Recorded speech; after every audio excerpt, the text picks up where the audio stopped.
Si je vous demandais quelle était la première prophétie de Noël, que direz-vous? J'entends déjà la bonne réponse. C'est dans le premier livre de la Bible, Genèse et chapitre 3. Et en parlant ici de Noël, je veux consacrer ces 3 prochains dimanches à ce merveille de l'incarnation. J'étais convaincu dans mon esprit qu'il faut au moins un message de l'Ancien Testament, parce qu'il y a toute la préparation qui vient pour la naissance. Genèse chapitre 3, c'est le passage qui parle de la chute de l'homme. La Bible dit que c'est par le péché, que c'est par un homme, que le péché est entré dans le monde, et par le péché, la mort. Et que la mort s'est étendue sur tous les hommes parce que tous ont péché. La Bible enseigne en fait que nous avons péché en Adam. Que son péché, quelque part, nous est imputé à nous aussi.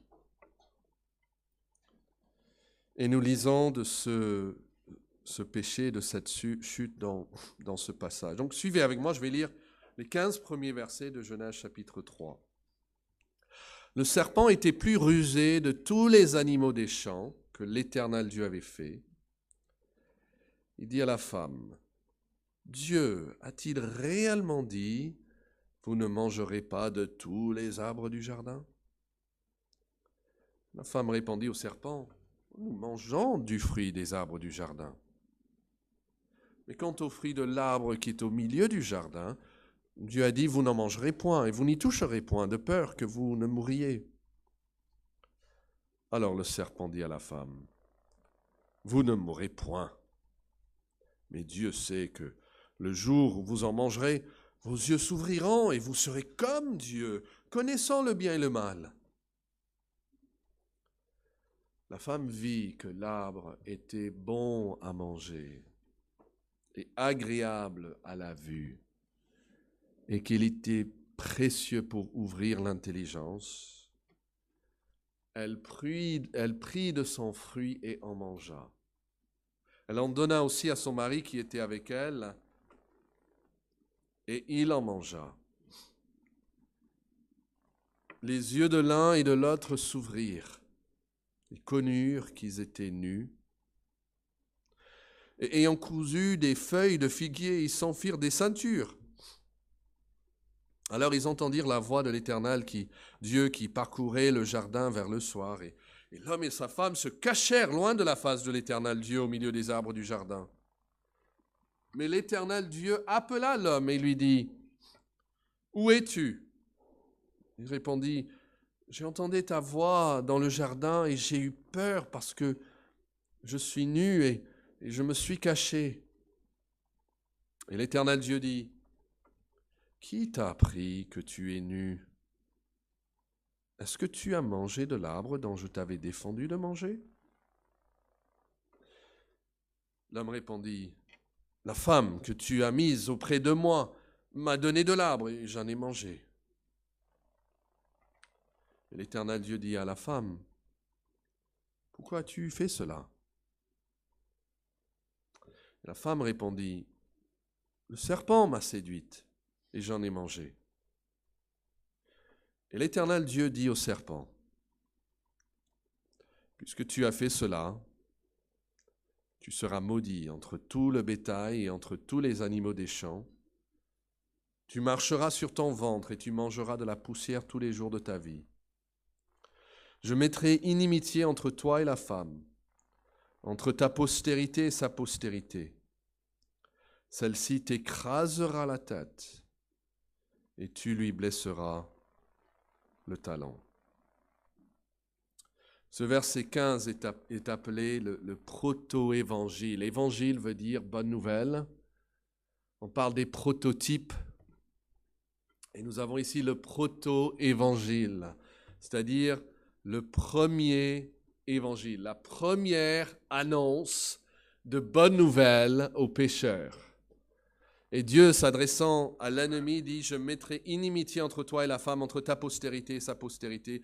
Celle-ci t'écrasera la tête et tu lui blesseras le talon.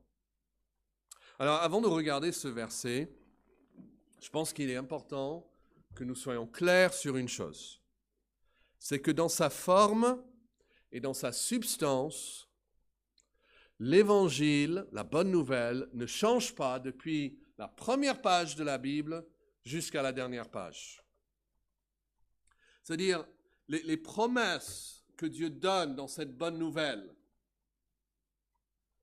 demeurent le même, ou les mêmes, tout au long de l'histoire de la rédemption. Et c'est quoi ces promesses? Bon, globalement, c'est un engagement de la part de Dieu à être le Dieu de celui à qui il s'adresse, de lui pardonner ses péchés contre Dieu, de le protéger et de le récompenser dans cette vie, mais aussi dans la vie suivante. Donc ça ne change pas. La bonne nouvelle, en fait, ce que Dieu promet à l'homme ne change pas depuis la première page jusqu'à la dernière page. Et puis la réponse de l'homme envers Dieu, envers cet évangile, a été aussi le même, ou la même, tout au long de l'histoire de la rédemption. À savoir une humiliation devant Dieu qui se manifeste, un repentir de ses péchés, une soumission à Dieu et une foi qui prend Dieu à la lettre. On accepte ce qu'il nous dit et lui fait entièrement confiance pour sa vie et pour l'éternité. Donc il y a ces deux choses qui ne changent pas. Si on peut imaginer ça comme la promesse de Dieu à l'homme, dans la bonne nouvelle, d'être son Dieu, de lui pardonner ses péchés, et la réponse de l'homme qui est requise de s'humilier, de se repentir et de croire. Cependant, ce qui développe, ce qui s'enrichit au fil du temps, c'est le contenu de ces choses. Pas comme s'il ne faut pas imaginer qu'on laisse derrière A pour aller après au plan B, et puis on laisse plan B pour aller au plan C. Non, ce n'est pas ça. C'est que le contenu, c'est le même, mais ça va s'enrichir. Comme quelque chose que vous voyez de très très loin, et puis en vous approchant, vous voyez de plus en plus de détails. Imaginez, vous êtes dans un bateau, vous arrivez, c'est près de New York, parce que c'est quand même sur la côte, et de loin on dit, on voit la ville. Et c'est vrai, vous voyez la ville. Mais au fur et à mesure que le bateau approche du port, vous continuez à voir la même ville, mais il y a des détails, l'énormité de la ville, la grandeur, etc. Tout ça devient de plus en plus clair à vos yeux. Vous avez toujours vu en train de voir la même ville, mais les détails s'enrichissent. Et c'est ça à travers la Bible. C'est la même promesse.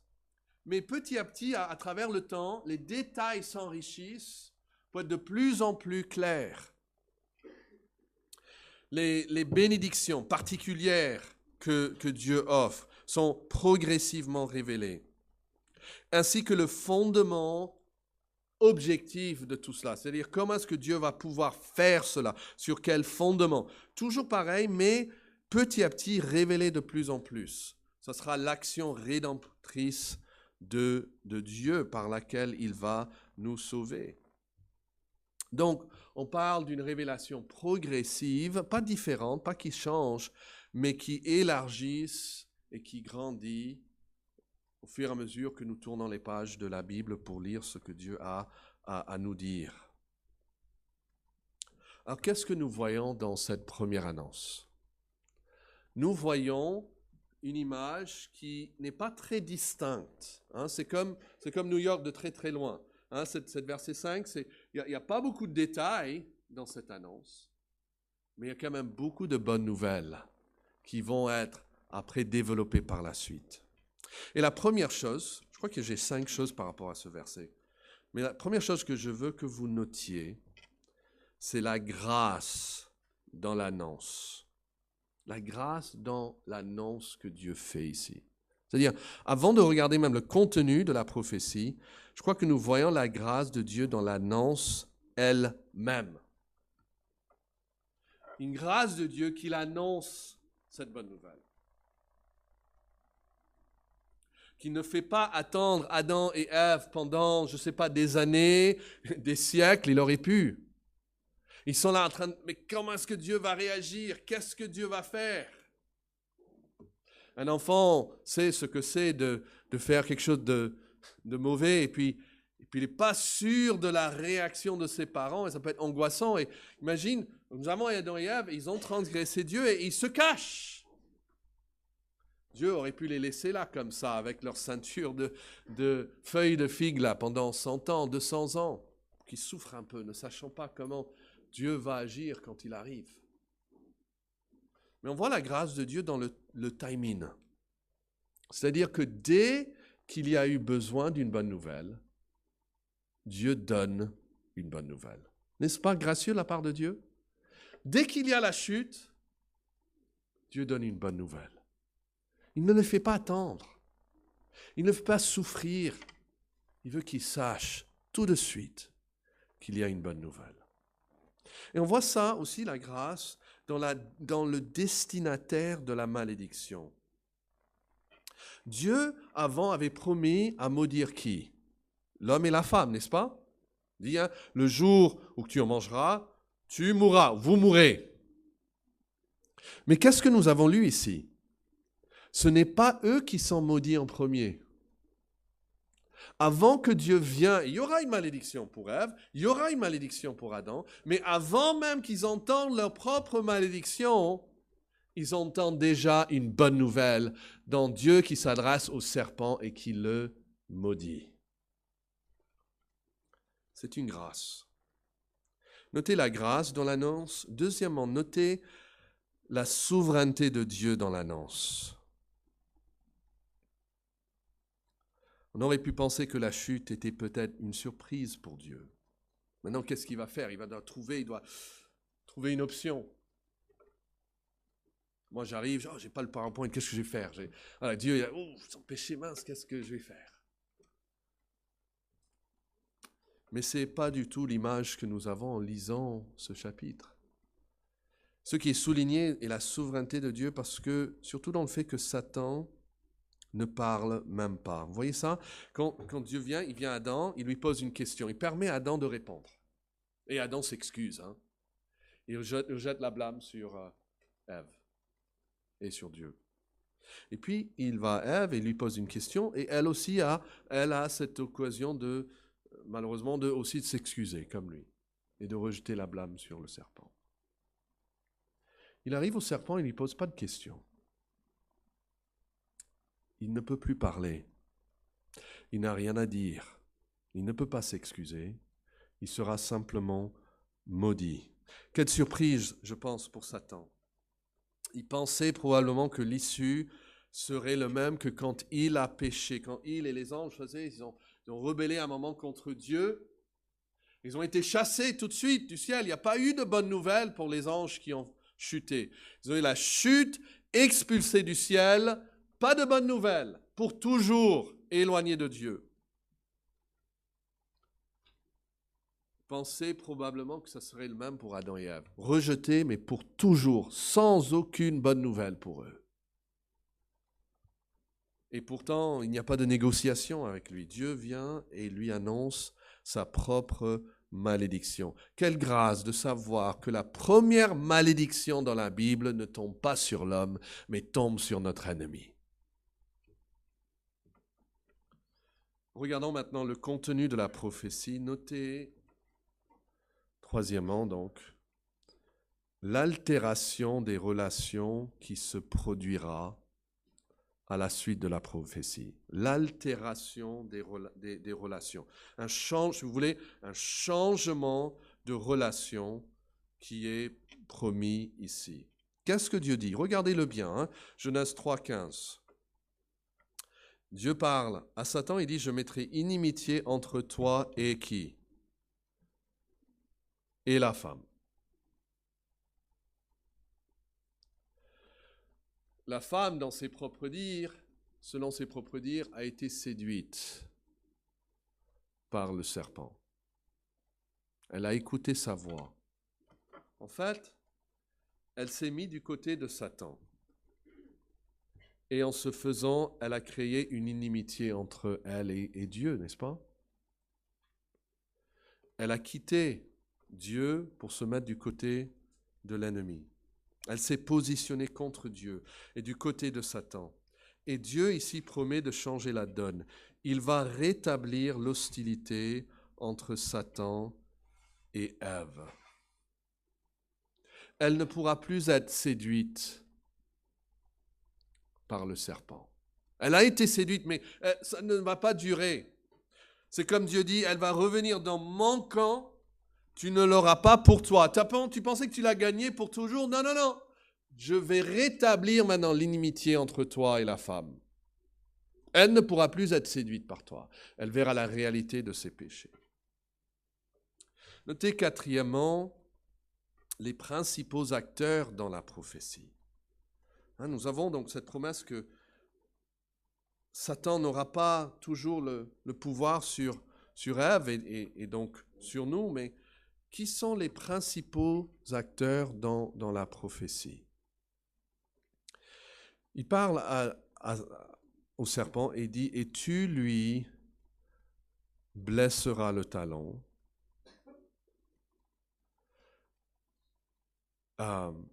Satan donc agira dans le futur contre son ennemi juré. Ça, c'est un des acteurs principaux. Il y a Satan. Peut-être vous avez une autre traduction, que tu lui blesseras. La Semeur dit, tu lui écraseras le talon.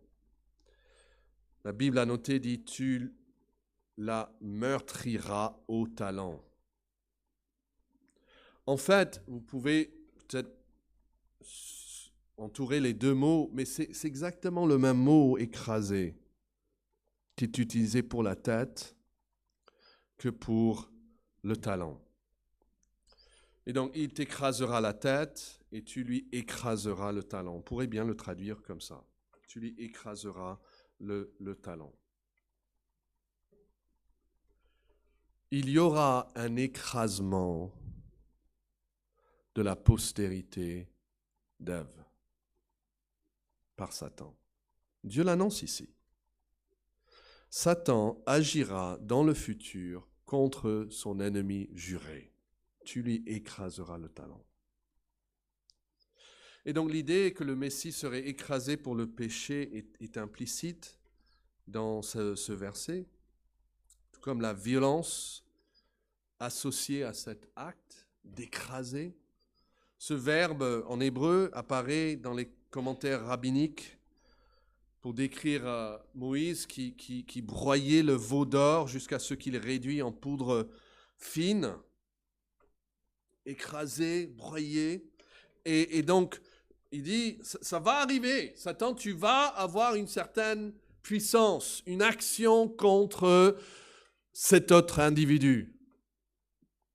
Tu vas pouvoir l'écraser dans un sens. Et en fait, il reste aux prophéties. Ésaïe a donné une élaboration dramatique et graphique de ce fait. Quand Ésaïe parle de ce même individu, maintenant il sera décrit là comme le serviteur de l'Éternel, et il dit de lui qu'il a été blessé pour nos péchés et brisé pour nos iniquités. Et le châtiment qui nous donne la paix est tombé sur lui, et c'est par ses meurtrissures que nous sommes guéris. Blessé, brisé, meurtrissure, il a été meurtri pour nos iniquités, dit Ésaïe. Donc nous voyons qu'il y aura, toi, il parle à Satan, il y aura toi, tu lui briseras, tu lui écraseras le talon. Mais l'autre acteur sera qui? La semence d'Ève. Vous voyez ça, verset 15? Je mettrai inimitié entre toi et la femme, entre ta postérité et sa postérité. Celle-ci t'écrasera la tête et tu lui blesseras le talon. C'est qui? Celle-ci, c'est la postérité, littéralement la semence de la femme qui va t'écraser la tête et que tu vas écraser au talon. Ève aura une semence. Alors c'est important de se rappeler du fait que quand Dieu dit cela, Ève a combien d'enfants? Elle en a 0.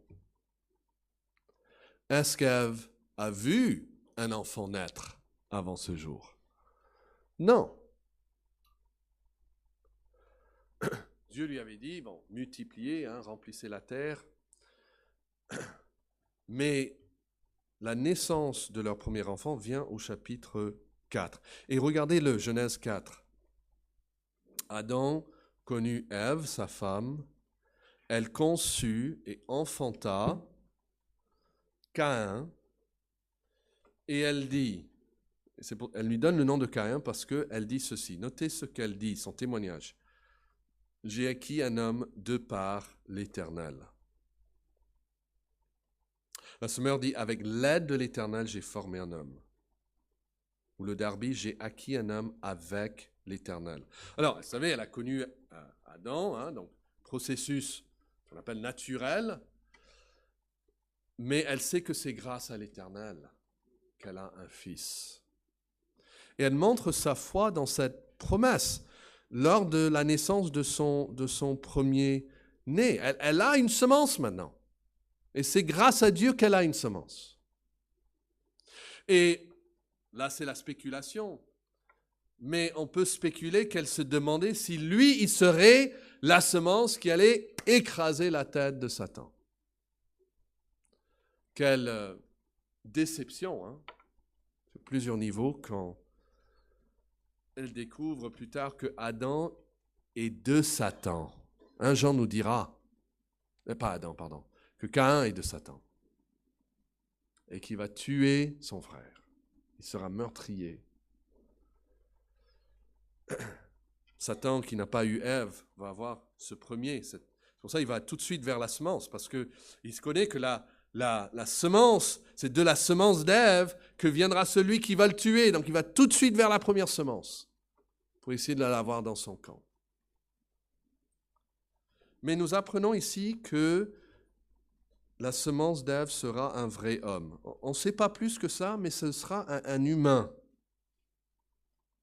Dieu est en train de dire, tu as séduit la femme, mais c'est de la femme qui viendra quelqu'un qui va t'écraser, qui va tuer. Tu pensais l'avoir dans ton camp, et même sa semence sera maintenant pour toi, mais moi je veux me servir de sa semence pour t'écraser la tête. C'est un grand retournement ici. Et la promesse donc de l'Évangile n'a jamais changé. Et c'est pour cela que nous pouvons dire de ce texte que c'est la première prophétie de Noël. Dieu a mis en route un plan. Ça commence ici en Genèse 3,15. Et nous voyons, je pense, l'attente de Ève. Elle se dit, oui, le Seigneur va le faire. Et maintenant, il m'a donné un fils. C'est peut-être lui. Mais non, ça prend des années, ça prend des siècles, et petit à petit, les choses se dessinent. Il sera plus tard appelé le fils d'Abraham. Dieu va dire à Abraham, maintenant c'est de ta semence que toutes les familles de la terre seront bénies. Oui, la semence d'Ève, mais maintenant très spécifiquement de la semence d'Abraham. Et puis viendra des centaines d'années plus tard à David, il dira, c'est maintenant de ta semence. Oui, d'Ève, oui, d'Abraham, mais maintenant de David que viendra ce oint si longtemps promis. Et quand vous lisez la Bible, vous avez un œil pour ça, vous voyez que Satan, à chaque fois, il essaie de contrecarrer le plan de Dieu.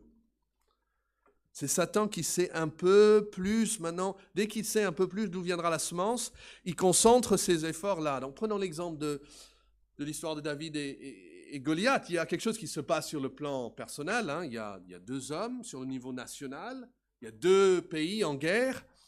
Mais sur le plan de la rédemption, David vient d'être roi en tant que jeune enfant par Samuel. Satan est au courant de cela.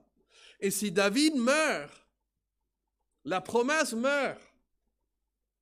La semence est étouffée dans l'œuf, si on peut dire ça comme ça. Et donc David ne peut pas mourir face à Goliath.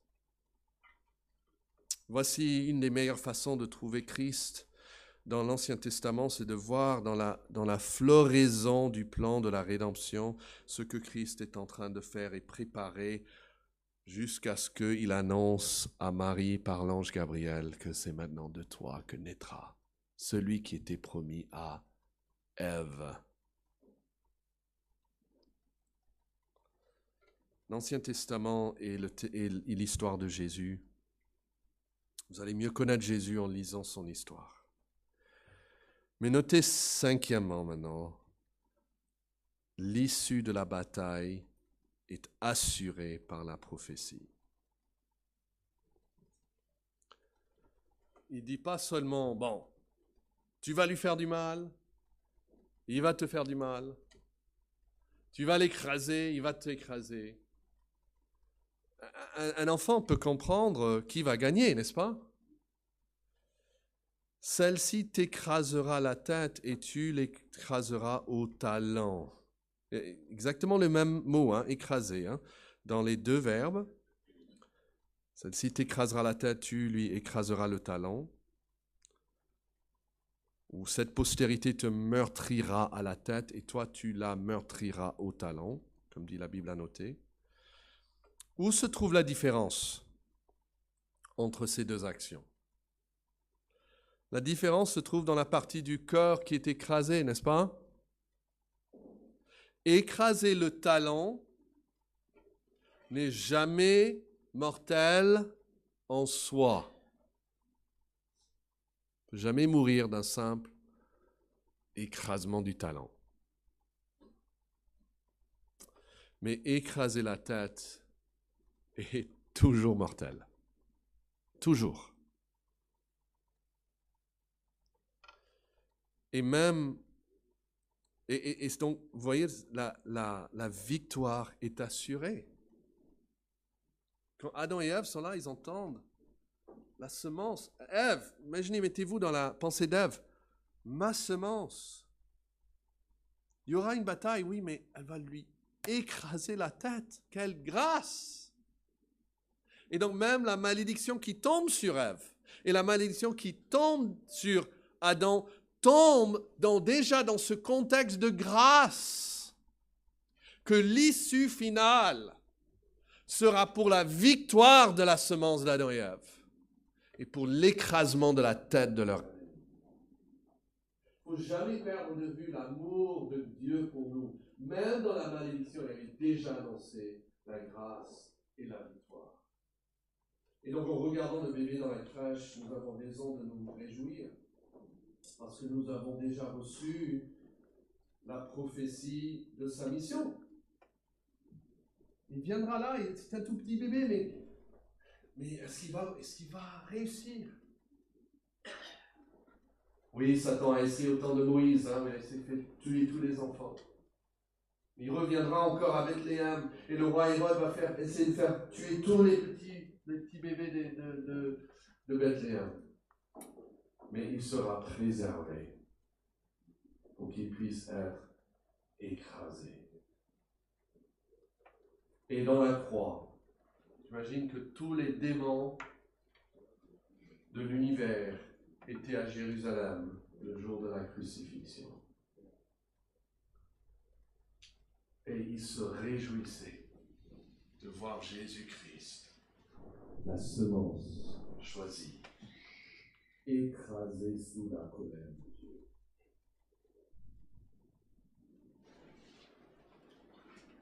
Mais ce qu'ils ne savaient peut-être pas, c'était que c'était par la mort de Christ que Satan allait être vaincu. Pourquoi? Parce que ce n'est pas une guerre de force ici entre Dieu et Satan. Il n'y a jamais eu une guerre de force. Satan est très sensible au fait qu'il ne peut rien faire contre Dieu par la force. Donc pour Satan, quand il combat contre Dieu, c'est toujours d'une manière spirituelle.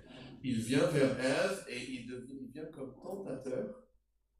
Et dès qu'elle cède à la tentation, il va vers Dieu en tant que notre accusateur. C'est les deux mots qui sont donnés à Satan. Il est le tentateur et l'accusateur de nos frères.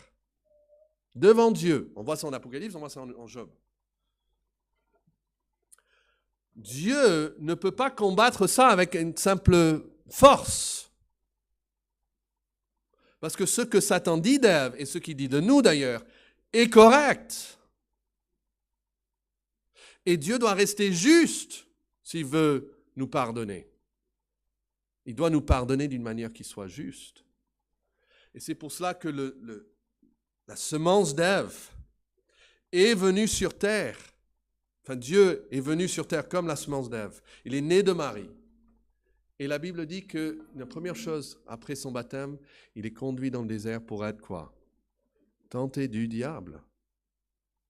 C'est comme Dieu, le Père, lui dit, ok, vas-y, tente-le.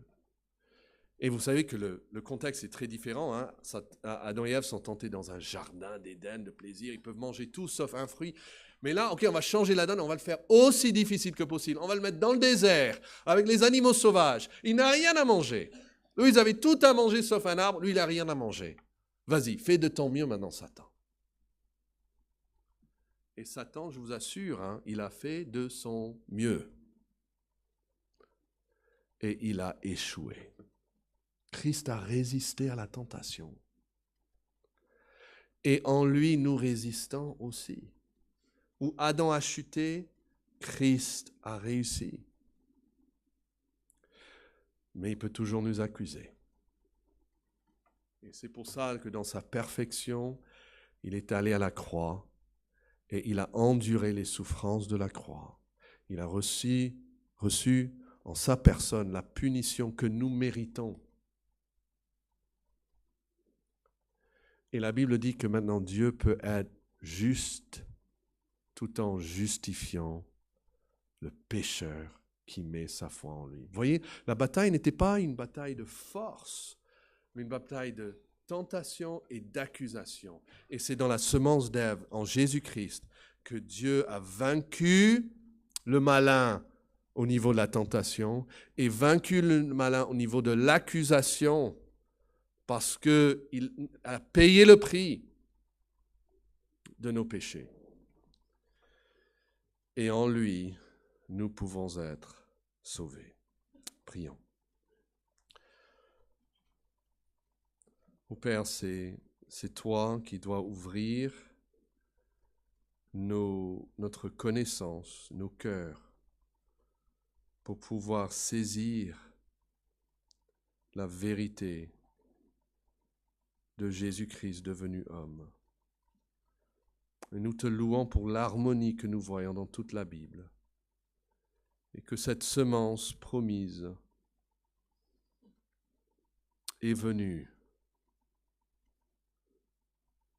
Et que dans la croix, Satan est vaincu. Que nous n'avons plus besoin d'avoir peur de ces accusations. Et nous n'avons plus besoin de céder à ces tentations. Quand nous sommes en Christ et quand nous l'avons comme sauveur. Et donc je prie pour chaque personne ici, les jeunes comme les moins jeunes, que Christ soit pour eux leur sauveur, qui connaissent en Christ la victoire absolue sur la mort et sur Satan. Et ce sera pour ta gloire et ce sera pour notre joie.